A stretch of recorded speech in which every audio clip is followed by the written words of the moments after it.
Hello guys! For today's video, pupunta kami ng 7-Eleven. Dadayo pa talaga kami ng kaluluwan para lang sa craving ni ate. Ayan, si Bebang. Kung napapansin nyo nga, ayan, medyo paus ako dyan. Pasensya na sa aking voice. Dahil nga nahawa ako kay ate, ayan, dito kami sa 7-Eleven. Bibili daw kami ng siopaw at saka ng donut. Sige, pagbibigyan kita alang-alang para mawala na yung lagnat mo. O diba, eto na, pipili na ako dyan ng siopaw.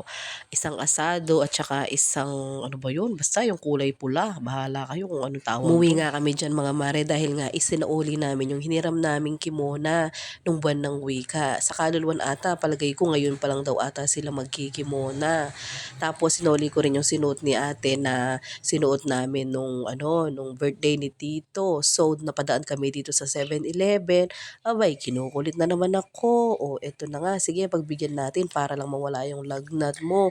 Kung napapansin nyo nga mga mare, wala dyan si Bunso dahil nga tinakasan namin pumasok siya. Pero syempre binili din namin siya para hindi siya magtampo kapag nakita na dyan tong video namin. Syempre, kapag meron si ate, dapat meron din si Bunso. O diba, magbabayad na kami dito. Eto pa si ate, hihirit pa talaga. Isa pa daw na candy. Naku ba naman tong may lagnat to? Parang wala man siyang lagnat. Ang takaw-takaw pa rin. O sige na rugoy nga na ako. O siya, lenyo na yaman rugo. Pia kakawal no ring Selina. O siya, thank you for watching mga Jo. Bye-bye!